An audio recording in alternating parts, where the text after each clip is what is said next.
আজকে দেখেন যুবক যুবতী বাসর করে কি করতে হবে সেটা পর্যন্ত জানে না, অনেক যুবকই জানে না। আজকে তো অধিকাংশ পরিবারে শান্তি নেই, স্বামী স্ত্রীর মধ্যে মিল মোহাম্মত নেই, ভালোবাসা নেই। এই কথা বলেন ঠিক কিনা? অনেক পরিবারে অশান্তি, ভালোবাসার বাজারে যেন আগুন ধরেছে, ভালোবাসার বাজারে চলছে কালোবাজারি, বাটপারি আর ধোঁকাবাজি। এই কথা বলেন ঠিক কিনা? এর একটাই কারণ সুন্নত নাই। আপনি দেখেন, আপনি হুজুরদের ওলামায়ে কেরামদের ফ্যামিলির দিকে লক্ষ্য করেন, কয়টা ফ্যামিলি ভেঙে গেছে, কয়টা সংসার ভেঙেছে? ভাঙে না, কারণ ওরা সুন্নত মোতাবেক চলে। এদের এত টাকা নেই, ইনকামও কম, খরচও কম, বিলাসবহুল জিন্দিগিও করে না, তারা শুধু একটা জিনিস ফলো করে, নবীজির সুন্নত। এই জন্য সংসারে শান্তি আর শান্তি। আপনারা টাকা ইনকাম করেন অনেক, টাকার কোনো অভাব নেই, নবীর সুন্নত নাই, এই জন্য শান্তিও নেই। কথা বলেন ঠিক কিনা? এতে জ্বলন্ত প্রমাণ, টাকা পয়সা শান্তি দিতে পারে না। এই কথা বলেন ঠিক কিনা? আপনি সুন্নত মোতাবেক চলেন, আপনার সংসারে শান্তি আসবে। আজকে দেখেন যুবক যুবতী বাসর করে কি করতে হবে সেটা পর্যন্ত জানে না, অনেক যুবকই জানে না। আর এই দাম্পত্য জীবন অনেক লম্বা সময়, 40, 50, 60, 70 বছর সময় স্বামী স্ত্রীকে অতিবাহিত করতে হবে। সর্বপ্রথম শুরু হলো বাসর রাত, বাসর ঘর থেকে শুরু হয়, পরিচিতি লাভ হয়। ওই রাত্রিটা কীভাবে শুরু করবে তাও অনেক যুবক যুবতী জানে না। কথা বলেন ঠিক কিনা? রাগ করলেন আপনারা? আমি বলি, এই যুবক কান খাড়া করে শোনো, যুবতী কান খাড়া করে শোনো, বাসর ঘরে কি করবে? বাসর ঘরে অনেকগুলো সুন্নত আছে। এই সুন্নতগুলোর মধ্যে অন্যতম 5টি সুন্নত আছে। এই সুন্নত মোতাবেক বাসর রাত্রি তুমি শুরু করো, ইনশাআল্লাহ গোটা জিন্দগিটা তোমার জন্য সুন্নত মোতাবেক হওয়ার জন্য আল্লাহ সহজ করে দিবে। সুবহানাল্লাহ বলেন।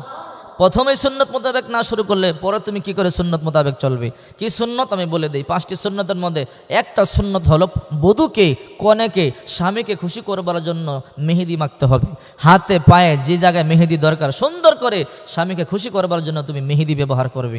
নাম্বার 2, অলংকার ব্যবহার করবে এবং উত্তম পোশাক পরিধান করবে। সুন্দর পোশাক, স্বামীকে খুশি করবার জন্য অলংকার করে সাজতে হবে।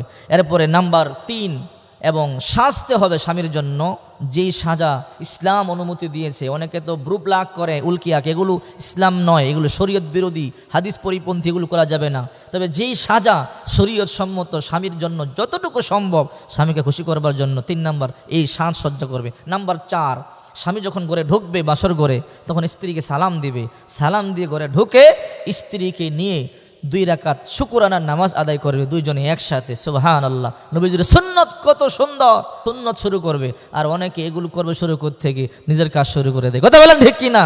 এই সুন্নত পালন করবে। নাম্বার 5, স্ত্রীর কপালে যে উপরে কপালে উপরিভাগে চুল থাকে, এই চুলের মধ্যে ডান হাতে বিসমিল্লাহ বলে ধরবে। নবীজির হাদিস আবু দাউদ শরীফের 2116 নম্বর হাদিস, আবু দাউদ শরীফের 2162 নম্বর হাদিস। হাদিসটি কি? আল্লাহ নবী বলেন, তোমার স্ত্রীর কপালের উপরিভাগের চুলগুলো ডান হাতে ধরে একটা দোয়া পড়বে, আল্লাহুম্মা ইন্নী আসআলুকা খায়রাহা মা জাবালতাহা আলাইহি ওয়া আউযু বিকা মিন শাররিহা ওয়া মিন শাররি মা জাবালতাহা আলাইহি। আল্লাহু আকবার বলেন। এরপরে স্ত্রীর 2 কানের নিচে একটু ধরে বুকের সাথে জড়িয়ে ঠোঁটে চুমু খাবে, বুকে জড়িয়ে রাখবে। এরপরে তুমি বিছানায় বসে গল্প করো, স্ত্রীর রানের মধ্যে একটু শোও। বিশ্বনবী শোয়া পছন্দ করতেন, আম্মা জান আয়েশা সিদ্দিকার রানের মধ্যে মাঝে মাঝে শুইতেন, এটা সুন্নত। এরপরে তুমি তোমার কাজ করো, আগে সুন্নত মোতাবেক চলো। এইভাবে চলতে পারলে আল্লাহ তাআলা তোমাকে নেককার সন্তান পিতামাতা বানাবে। এই কথা বলেন ঠিক কি না? এরপর তুমি যখন সহবাস করবে তখন দোয়া পড়ো, আল্লাহুম্মা জান্নিবিনা শাইতানা ওয়া জান্নিবিল শাইতানা মা রাযাকতানা। এই দোয়া পড়লে তোমাদের স্বামী স্ত্রীর মিলনের মাঝে শয়তান শরীক হতে পারে না, আল্লাহ নেককার সন্তান দিবে, ওই সন্তান ওলি হবে। আর যখন এই দোয়া পড়বে না, তোমাদের সহবাসের সময় শয়তান শরীক হয়ে যায়, তখন শয়তান তোমার সন্তান মা বাবার কথা শোনে না, সন্তান শয়তানের মতো আচরণ করে পিতা মাতাকে কষ্ট দেয়। কথা বলেন ঠিক কি না?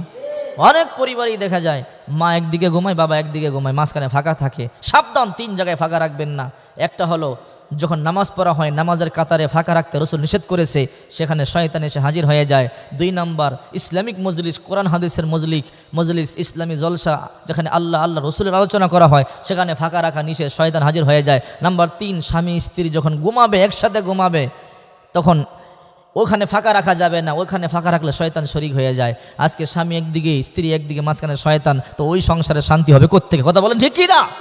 যুবক, এইভাবে সংসার পরিচালনা করো, এমনে চলো, দেখবে সংসারে শান্তি হবে, নেককার সন্তান হবে, আল্লাহ তাআলা ওলির বাবা মা তোমাদেরকে বানাবে। আর এই সন্তানদের কারণে হাজার হাজার মানুষ দিনের পথে চলে, এই সন্তানের কারণে পিতামাতা জান্নাতি হয়। কথা বলেন ঠিক কি না?